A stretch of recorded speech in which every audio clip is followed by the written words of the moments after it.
The cargo ship landed on Veth 4 with a heavy thud. Dust rose from the ground and covered the metal hull like brown snow. Taisu stepped out and took a deep breath. The air was thin here, and it always made his chest feel tight. But he was used to it. He had been coming to this planet for 3 years now, bringing medicine and food to the outpost. The Felinari outpost stood at the edge of a rocky valley. It was not a pretty place. The buildings were made of dark metal and stone, built for war, not comfort. But it was home to about 200 Felinari soldiers and their families. And lately, it was also home to a small group of human traders like Taisu. Humans and Felinari had signed a peace treaty 5 years ago. Before that, they had fought each other for decades. Now they shared this border world, though neither side fully trusted the other. Old hate dies slowly. Taisu walked toward the main building, pulling a hover cart loaded with medical supplies behind him. His boots crunched on the gravel. He was a tall man with broad shoulders, but he moved quietly. There were old scars on his hands and one long mark across his neck. He never talked about where they came from. As he passed the training yard, he stopped to watch. A group of young Felinari were practicing combat moves under the hot sun. They were beautiful in a strange way. Their bodies were covered in short fur of different colors, gold and gray and brown.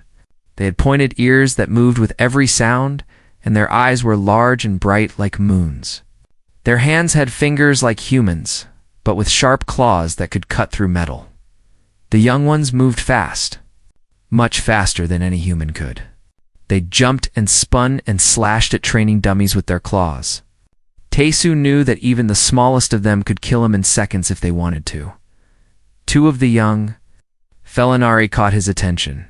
They were smaller than the others, probably littermates. The first one had golden fur and moved with wild energy, attacking the dummy again and again without rest. The second one had silver fur and was more careful, watching and waiting before each strike. Rin. Slower. Control your anger. An old voice shouted. Taisu looked to the side and saw Elder Soren walking toward the training group. Soren was ancient by Felinari standards, his fur gray and white, his face marked with countless scars. He was the commander of this outpost and one of the most respected warriors of his kind. He walked with a slight limp, but his eyes were still sharp as knives. Soren noticed Taisu watching, and his ears went flat against his head. It was a sign of displeasure. "Human," Soren said, walking over to him. "You stare at our cubs like a hungry beast." Taisu lowered his head slightly. "I meant no disrespect, Elder. I was only admiring their skill." Soren made a sound in his throat, something between a growl and a laugh. "Admiring? What would a human know about skill? Your kind has no claws, no speed, no true strength. You survive only because you breed like insects and refuse to die when you should." Taisu said nothing. He had heard these words many times before. The Felinar believed that humans were weak creatures who only survived through numbers and stubbornness. In a way, they were right. Humans could not run as fast, fight as hard, or see as well as the Felinari. But they had other things. Things the Felinari did not understand. "I have brought your medical supplies," Taisu said calmly. "Where should I put them?" Soren waved a clawed hand toward the main building. "Inside, then leave. Your smell bothers the cubs." Taisu nodded and walked away. Behind him, he heard the young golden Felinari ask, "Elder, why do we let humans come here?" "Because the treaty demands it," Soren answered. "But never forget Rin. Humans are not our friends. They are not our equals. They are simply useful." For now, Taisu pretended not to. Here, he spent the next few hours unloading supplies and checking inventory with a Felinari medic named Dara. He was younger than Soren and more polite, though she still kept her distance from him. When they finished, she offered him a small meal of dried meat and water. He accepted it gratefully. "You were a healer once," Dara said suddenly. "Among your own kind?" Taisu looked up. "How do you know that?" "The way you handled the medicine, the way you read the labels, and your hands." She pointed at his fingers. "They have the marks of someone who has worked with blood." "Ah!" Taisu looked at his hands. She was right. There were small scars there, burns from medical tools, cuts from emergency surgery. Memories of another life. I was a combat medic, he said quietly. During the war? Before the treaty, Dara's ears twitched. You healed humans who fought against us? I healed anyone who was hurt. That was my job. She stared at him for a long moment, then turned away. Strange creatures. Humans. You fight, and then you heal. You kill, and then you save. I do not understand you. Taesu almost smiled. Sometimes I do not understand us either. That night, the alarm started screaming. Taesu was sleeping in his ship when the sound woke him. Red lights flashed across the outpost. Felinari soldiers ran in every direction, shouting orders and grabbing weapons. Something was very wrong. He ran outside and found chaos. The sky was filled with fire. Ships were falling through the atmosphere, dozens of them burning bright like falling stars. But they were not crashing. They were landing. The Keth. Someone screamed. The Kith are here. Taesu felt his blood go cold. The Keth were the enemy of everyone. They were insectoid creatures, tall and thin, with hard shells and razor-sharp limbs. They did not conquer worlds. They harvested them. They took people as slaves and food. No one who was captured by the Keth ever came back. Soren appeared in the middle of the chaos, shouting commands. All warriors to the front. We hold them at the valley entrance. Medics, prepare for wounded. And someone get the cubs to the tunnels? The tunnels. Taesu remembered them. Old mining tunnels that ran beneath the outpost for hundreds of kilometers. They led to a hidden exit on the other side of the mountains. It was the only way to escape. He ran to Soren. I can help with the evacuation. I know the tunnels. I have mapped them before. Soren turned and looked at him with pure hatred in his eyes. You, a human? You want me to trust our cubs to you? He laughed, a harsh and bitter sound. I would rather they die with honor than be saved by something like you. Elder, there is no time. Go back to your ship, human. Run away. It is what your kind does best. The first explosion hit the outpost wall. Rocks and metal flew through the air. Taesu was thrown to the ground. When he looked up, he saw Keth soldiers pouring through the breach, their bladed arms cutting down everything in their path. Soren roared and charged into battle. The other warriors followed. In the chaos, Taesu saw the young cadets being pushed toward the tunnel entrance. Rin and Mira were among them, their eyes wide with fear. A young Felinari officer was leading them, shouting for them to hurry. They disappeared into the darkness of the tunnels. Taesu watched them go. Above him, the sky burned. Around him, the Felinari fought and died. He was just a human. Weak, slow, useless. But as the screams grew louder and the fires grew brighter, Taesu made a decision. He ran toward the tunnels. The tunnels were dark and cold. The only light came from small glowing stones set into the walls every few meters. They gave off a pale blue glow, just enough to see the path ahead. 12 young Felinari moved through the darkness in a single line. Their paws made soft sounds on the stone floor. No one spoke. They were all too scared to speak. Rin walked near the middle of the group, his golden fur now covered with dust.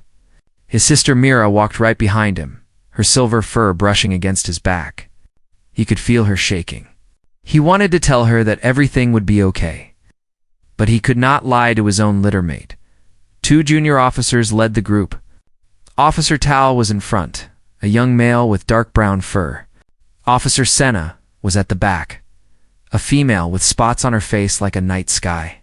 They were barely adults themselves, only a few years older than the cadets. Keep moving, Tal said quietly. The exit is still many hours away. We cannot stop. Above them, they could hear the battle. The sounds were muffled by stone, but they could still hear the explosions. The screams, the terrible clicking sounds that the Keith made when they hunted.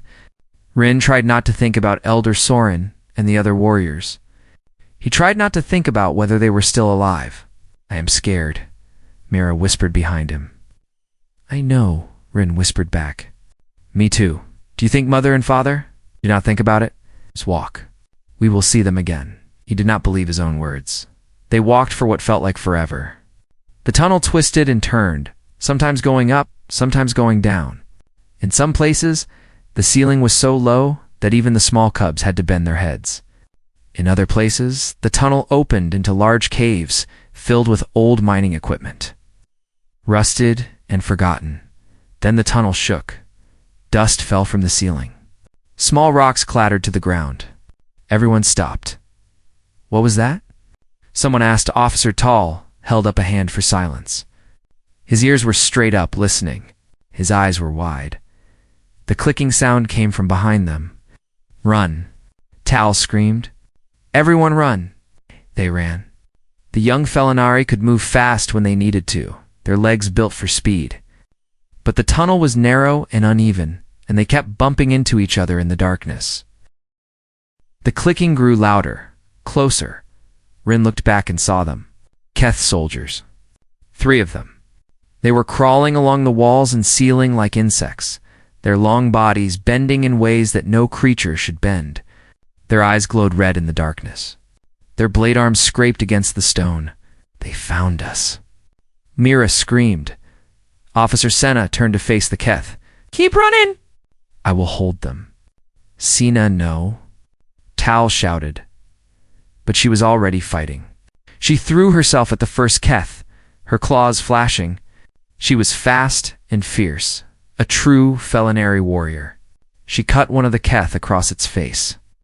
Black blood spraying into the air, but there were 3 of them, and she was alone. Rin did not see her die. He only heard her scream, cut short. Then the clicking started again, even faster now. The group ran into a large cave, with 3 tunnel exits. Tal pointed to the left one. That way, go. The cadets ran toward the tunnel. But before they could reach it, more Keth appeared from the right tunnel.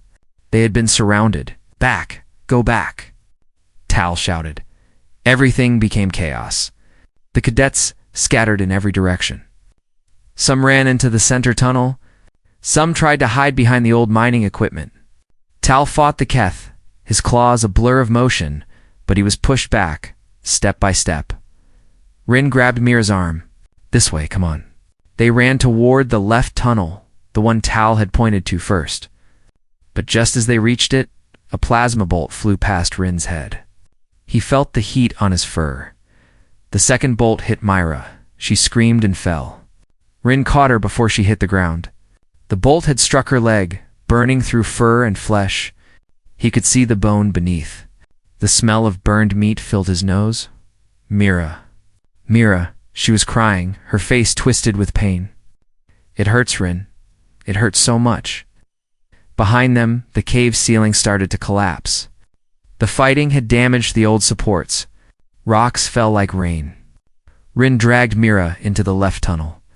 Just as the entrance crashed closed behind them, they were cut off from the others. The tunnel was small and dark.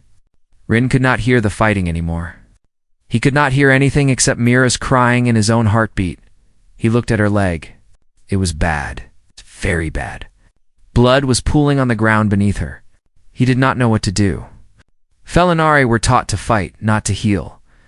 Among their people, the wounded were supposed to be strong enough to save themselves. If they could not, they died with honor. But Mira was his sister, his littermate. They had shared the same womb, taken their first breaths together. He could not let her die. I will find help, he said. I will find the others. Do not leave me, Myra begged. Please, Rin, do not leave me alone, he stayed. He pressed his hands against her wound, trying to stop the bleeding, but the blood kept coming. It was warm and sticky, and it covered his golden fur until it looked red. You are going to be okay, he said. You are going to be okay. But she was getting colder. Her eyes were starting to close. Rin. I am tired. No. Stay awake. Mira, please. Hours passed. Or maybe it was only minutes. Rin could not tell. Time had lost all meaning in the darkness. He called for help again and again, but his voice only echoed back to him. No one came. Mira stopped crying. She stopped moving. Her breathing became slow and shallow. Rin had never felt so helpless in his life. He was a Felinari. He was supposed to be strong. He was supposed to be a warrior. But here in this dark tunnel, with his sister dying in his arms, he was nothing. Just a scared cub who did not know how to save the one person he loved most. Then he heard footsteps. They were heavy and slow. Not Felinari. Not Keth either. Something else. Rin reached for the small blade at his belt. His hands were shaking so badly that he almost dropped it. He held it in front of him, pointing it at the darkness. It was there. He shouted, "Show yourself." A figure appeared in the pale blue light of the glowing stones. It was tall and strange, with flat face and no fur. Its body was covered in dust, and there was blood on its clothes. One of its arms hung at a bad angle, like it had been hurt. It was the human. The cargo hauler. The one Elder Soren had sent away. Tesu looked at the two cubs. One holding a knife with shaking paws. One lying in a pool of blood, barely breathing. He knelt down slowly, keeping his hands where the cub could see them. "I am not here to hurt you," he said softly. "I am here to help." Rin hissed at him, his fur standing up, his ears flat. "Stay back. I will cut you. I know you are scared. I know you do not trust me. But your sister is dying. I can save her. Please, let me help." Rin looked at Mira. Her eyes were closed now. Her chest was barely moving. He looked at the human. This weak, slow, clawless creature that Elder Soren hated so much. "Why?" Rin asked, his voice breaking. "Why would you help us?" Tesu met his eyes. "Because she needs help. That is the only reason I need." Rin's hand shook. The blade wavered, and then, slowly, he lowered it. Tesu moved quickly but carefully. He pulled a small bag from his belt and opened it on the ground. Inside were medical supplies. Bandages, a bottle of cleaning liquid, a small metal tool, and a can of something called biofoam. Rin watched him with wide eyes, still holding his blade, ready to attack if the human tried anything strange. "I need to look at her leg," Tesu said. "It will hurt her. She might scream. But I have to do it, or she will die. Do you understand?" Rin nodded slowly. Tesu leaned over Mira and examined the wound. It was worse than he thought. The plasma bolt had burned deep into her muscle. She had lost a lot of blood. If this had been a human, they would already be dead. But Felinari were stronger than humans in many ways. Their bodies could take more damage. "Hold her hand," Tesu said. "Talk to her. Let her know you are here." Rin put down his blade and took Mira's hand. It was cold and limp. "I am here, Mira. I am right here. The human is going to help you. It is going to be okay." Tesu poured the cleaning liquid over the wound. Mira's eyes flew open and she screamed. Her body tried to move to get away from the pain, but she was too weak. Rin held her down, tears running through his golden fur.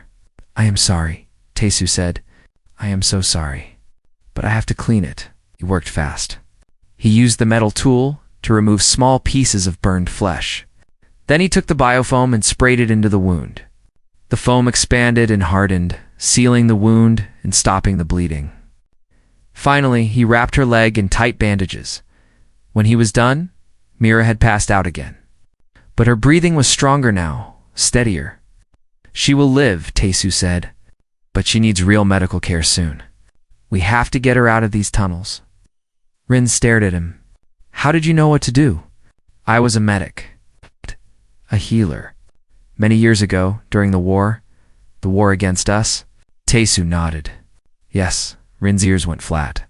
"You healed humans who were trying to kill my people. Healed anyone who was hurt. Humans, Felinari. It did not matter to me." Tesu looked at his hands, stained with Myra's blood. "A wound is a wound. Pain is pain. The body does not care about politics." Rin did not know what to say to that. It was so different from everything Elder Soren had taught him. Among the Felinari, you fought for your own kind and no one else. You did not help your enemies. You did not show mercy to the weak. But this human had crawled through dark tunnels, alone hurt, to save two cubs who were not even his species. We need to move, Taesu said. Can you walk? Rin stood up. His legs were shaking, but they held him. Yes, good. I will carry your sister. He bent down and lifted Myra onto his back. She was small for a Felinari, but still heavy for a human. Taesu made a sound of effort, his injured arm screaming with pain, but he did not complain. He adjusted her weight and started walking. They moved through the tunnel slowly. Taesu's steps were heavy and uneven. Sweat ran down his face and dripped onto the stone floor. Rin walked beside him, watching the human struggle with every step. Why are you doing this? Rin asked. I already told you. No, I mean really. You could have escaped. You could have run to your ship and left this planet. Why did you come into the tunnels? Taesu was quiet for a long moment. When he spoke, his voice was tired. Where I come from, there is an old belief. Humans are not strong like your kind. We do not have claws or sharp teeth. We cannot run fast or see in the dark. We were weak creatures on a dangerous world. We should have died long ago. Then how did you survive? By helping each other. By refusing to leave anyone behind. Taesu shifted Myra's weight on his back. Long ago, when a human was hurt during a hunt, the others did not leave them. They carried them home. Even if it was dangerous. Even if it slowed them down. Because that is what made us human. Not our strength. Our connection to each other. Rin thought about this. It was so strange. Among the Felinari, the weak were expected to keep up or be left behind. It was harsh, but it kept the group strong. The idea of slowing down for the wounded, of risking the whole group for one person, seemed foolish. And yet here was this human, carrying a Felinari cub on his broken back, refusing to give up. They walked for hours. The tunnel seemed endless. Sometimes they heard sounds in the distance, clicking and scraping, and they had to hide in small side passages until the sounds went away. The Keth were still hunting. Taesu never put Myra down.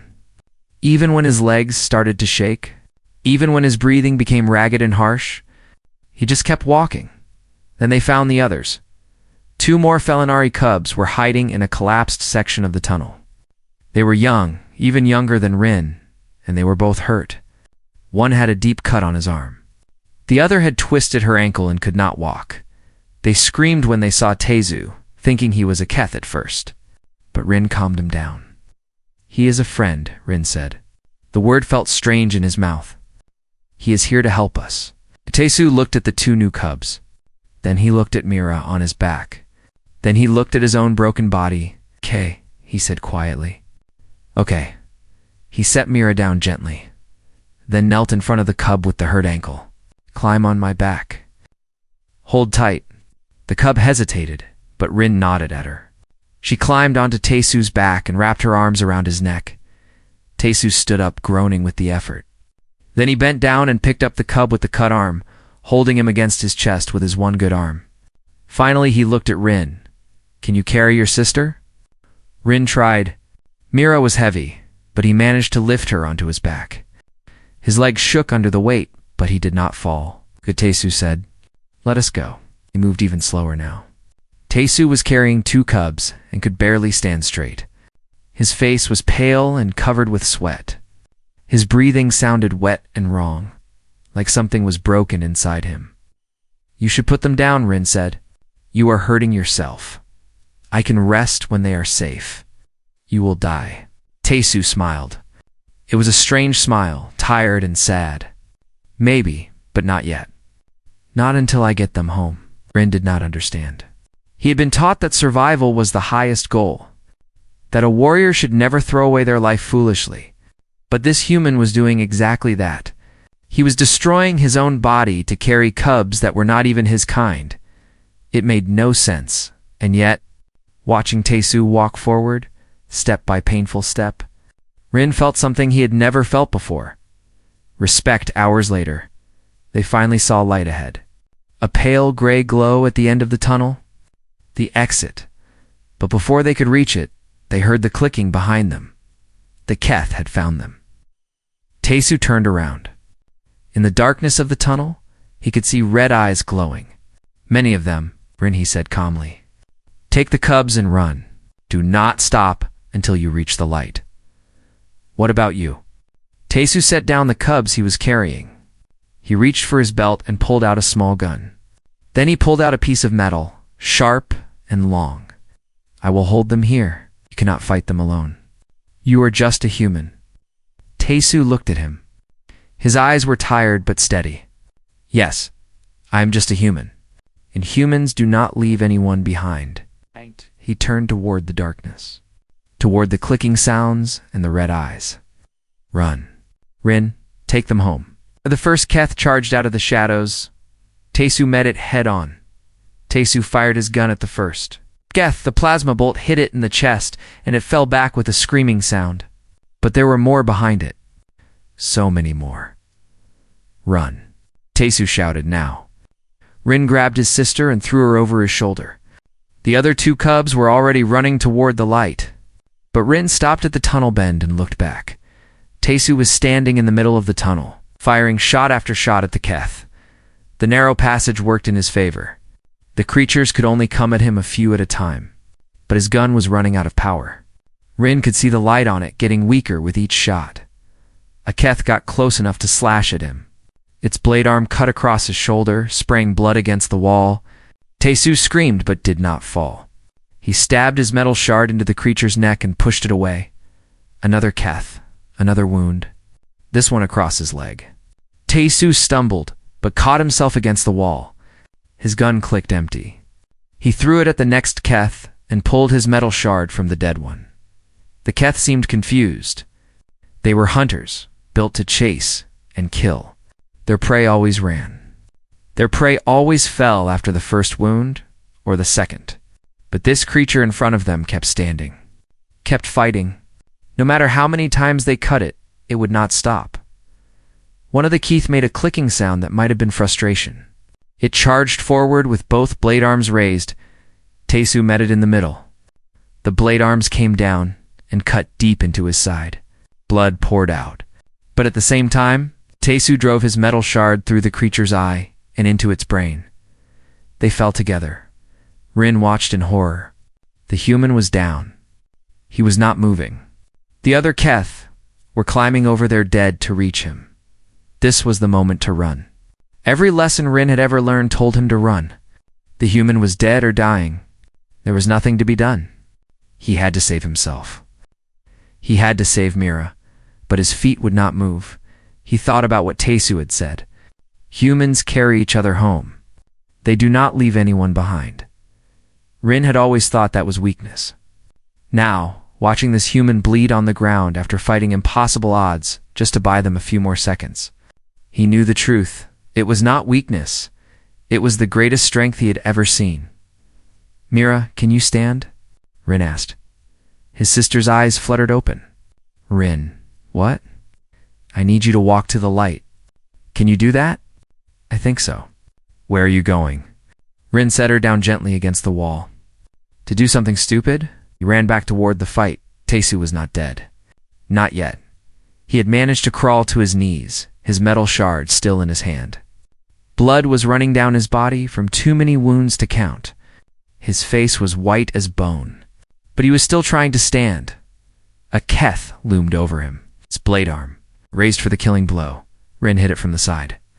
Like a golden storm, his claws sank into the creature's neck and ripped sideways. Black blood sprayed everywhere. The Keth made a terrible sound and tried to turn, but Rin was faster. He climbed onto its back and tore at its head until it stopped moving. Another Keth came at him. Rin jumped off the dead one and landed on the wall, using his claws to hold on. The Keth's blade missed him by a hair. Rin pushed off and slashed across its face, blinding it. Taisu somehow found the strength to stand. He drove his shard into the blinded Keth's chest. More were coming. Always more. Rin and Taisu stood back to back. The human could barely stand. The Felinari was exhausted and scared. But neither of them ran. Came back, Taisu said. His voice was weak and wet. You told me. Humans do not leave anyone behind, Rin said. Maybe Felinari should learn that too. Taisu laughed. It turned into a cough. Good time to start. Keth attacked. The next few minutes were the longest of Rin's life. He fought like he had never fought before. He used every lesson Elder Soren had taught him, every move he had practiced in the training yard. But he also did something new. He fought beside the human, protecting him, covering his weak side. Taesu could not do much anymore. His body was failing, but he refused to fall. Every time a Keth got close, he would stab at it or push it back, giving Rin room to deliver the killing blow. They moved together like they had trained for years. Slowly, they pushed forward, toward the light. Step by bloody step, the Keth kept coming, but the tunnel was narrow and littered with their dead. They had to climb over bodies to reach their prey. It slowed them down. Rin's claws were broken and bleeding. Taesu's shard had snapped in half, but still they fought. Finally, they reached the light. The tunnel opened onto a rocky hillside. The sun was setting, painting the sky in shades of red and orange. After so many hours in the darkness, the light was almost painful. Rin saw the other cubs waiting near a large rock, and beside them, something beautiful. A Felinar rescue ship. Its engines were running, ready to take off. "There!" Rin shouted.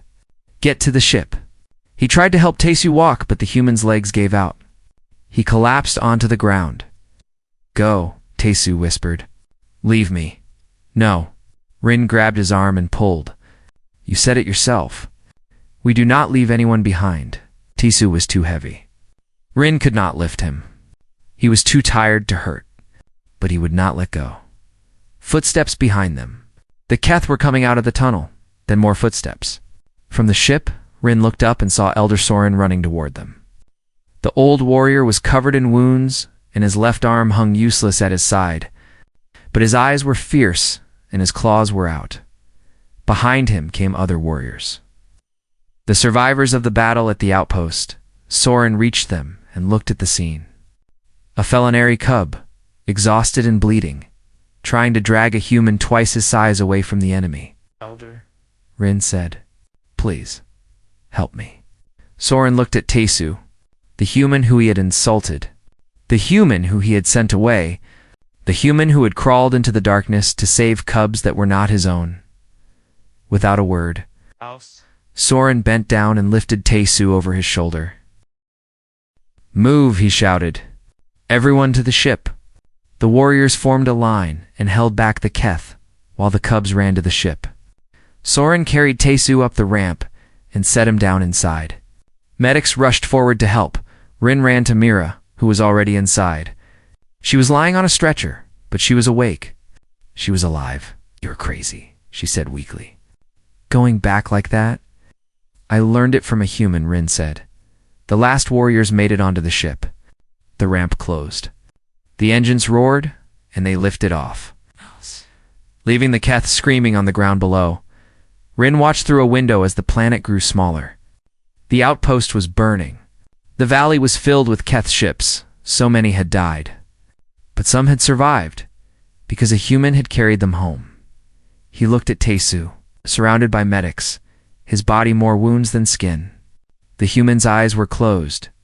His breathing was shallow. Soren stood beside him, watching. "He carried them," Rin said quietly. "All of them." He would not stop. Soren said nothing for a long time.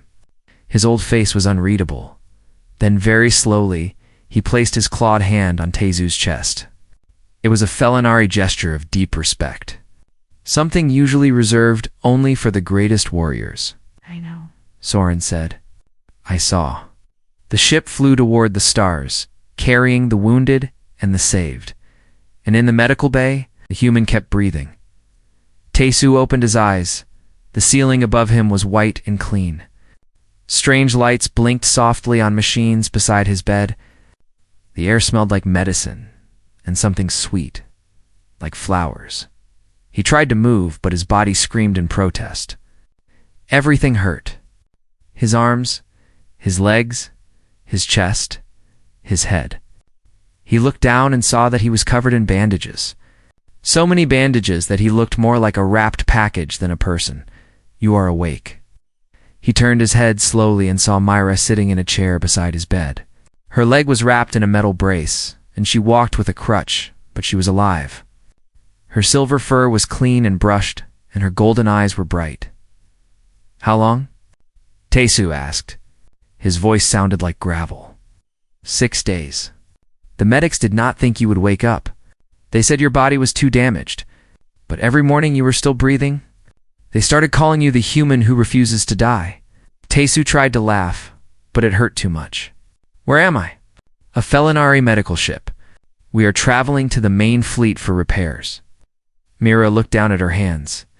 "The medics say you had 17 separate wounds. You lost more blood than any human should be able to lose and still live. 3 of your ribs were broken. Your left arm was fractured in 2 places. And you had internal bleeding in your stomach. That would explain why everything hurts.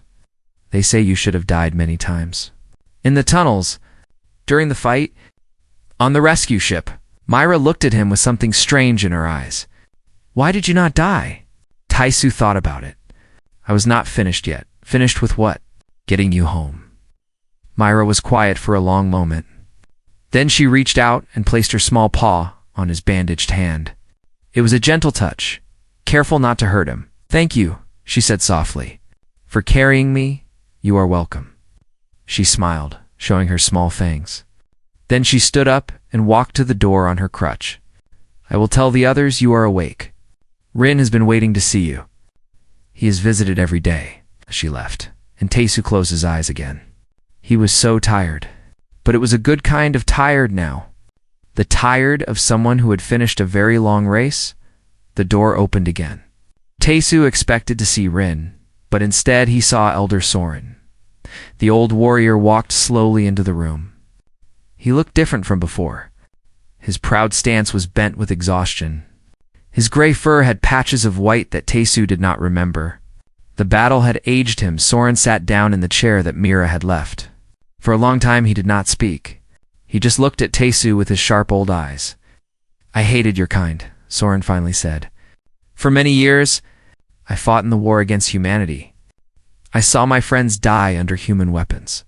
I swore that I would never forgive your species for what they did to us." Taisu said nothing. There was nothing to say. "When you asked to help with the evacuation, I refused you. I called you weak. I called you useless. I said our cubs would rather die with honor than be saved by a human." Soren's voice was heavy. "I was wrong." The old warrior reached into his belt and pulled out a small device. He pressed a button, and a holographic image appeared above it. It was a recording from a helmet camera. Taisu recognized the tunnel, the blue glowing stones, the darkness. The recording showed Taisu carrying Mira on his back, then picking up the other 2 cubs, then walking step by step, even as his body failed him. Then standing in the tunnel with nothing but a piece of metal, facing an army of Keth. Rin's camera recorded everything, Soren said. "I have watched it many times. I have shown it to the other elders." He turned off the device and put it away. "Among my people, we believe that strength means fighting alone, that true warriors need no one, that carrying the weak makes you weak." Soren shook his head slowly. "We were fools." Taisu looked at him. "You survived. Your warriors held the line. That is not foolish. Many of my warriors died because they refused to retreat. They thought running was dishonorable. They stood and fought when they should have fallen back and regrouped." Soren's voice cracked. "If they had fought like you, protecting each other, carrying the wounded, perhaps more would have lived. I am sorry for your loss." "Do not be sorry. Be proud." Soren stood up and straightened his back. For a moment, he looked like the proud warrior commander again. "You taught us something, human. Something we should have learned long ago. True strength is not about how hard you can hit. It is about what you are willing to carry." The door opened and Rin came in. His golden fur was clean and most of his wounds had healed. But there was something different about him. He stood taller. His eyes were calmer. He looked older than before. "Elder," Rin said, bowing his head. Soren nodded at him. "I will leave you 2 to talk. But we will speak again, human. There is much to discuss." He walked out, his old bones creaking. Rin stood awkwardly by the door for a moment, then walked over and sat in the chair. He looked at Taesu with his golden eyes, so similar to his sister's but somehow different. "You look terrible," Rin said. Taesu tried to smile. "I feel terrible." "Good, you should. You almost died."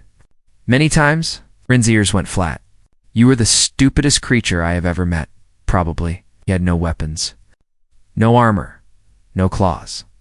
You could barely stand, and you still fought. Against Katheth, alone." Rin's voice rose. "What were you thinking?" "I was thinking that you needed time to escape. You did not need that much time. You could have run with us." "I could not run. I was too slow." "You know that." Rin opened his mouth to argue, then closed it. He slumped back in the chair and covered his face with his paws. "I do not understand you," he said quietly. "I have tried. I have thought about it for 6 days. But I do not understand." "What do you not understand?" "Why you did it. Any of it. You are not Felinari. Those cubs were not your family. You owed us nothing. Elder Soren was cruel to you. Our people have hated your people for generations." Rin looked at him through his fingers. "So why? Why did you risk everything for us?" Taesu thought about the question. He had asked himself the same thing many times over the years. Why did humans help each other? Why did they carry the wounded? Why did they refuse to leave anyone behind, even when it cost them everything? "Because that is what we are," he finally said. "Humans are not strong like you. We cannot fight like you. But we can love like no other species in the galaxy. We love our families. We love our friends. We even love strangers we have never met. When I saw you in that tunnel holding your sister, I did not see aliens. I saw children who needed help, and I could not walk away from that." Rin was crying. Tears ran through his golden fur and dripped onto his lap. Felinari did not cry often. It was considered a sign of weakness. But Rin did not care about that anymore. "You are strange," he said through his tears. "Your whole species is strange." Yes. Taesu agreed. "We are." 2 weeks later, they held a ceremony on the fleet's flagship. Taesu stood in the Great Hall, supported by a walking frame because his legs still did not work properly. Around him stood hundreds of Felinari, warriors and civilians, elders and cubs. Yuna was there too, watching through a video screen from Outpost Vila-7. Elder Soren stood at the front of the hall, dressed in ceremonial armor. "We are here to honor a warrior," Soren announced. "Not a Felinari warrior. A human warrior." Murmurs rippled through the crowd. This had never happened before in Felinari history. This human entered our tunnels alone. He found our wounded cubs and treated them. He carried them on his back for hours when his own body was failing. And when the enemy came, he stood between them and our children. He bled for us. "He almost died for us," Soren's voice echoed through the hall. "He did all of this not because we asked him to, not because we deserved it, but because that is what humans do." Soren walked forward and stood in front of Taesu. He drew a ceremonial blade and held it up. "By the ancient laws of our people, I named this human shieldkin. He is brother to the Felinari. His enemies are our enemies. His family is our family." Soren touched the blade to Taesu's shoulders, one at a time. "From this day forward, he carries our honor as we carry his." The hall erupted in cheers. Felinar warriors beat their chests. Cubs shouted with excitement.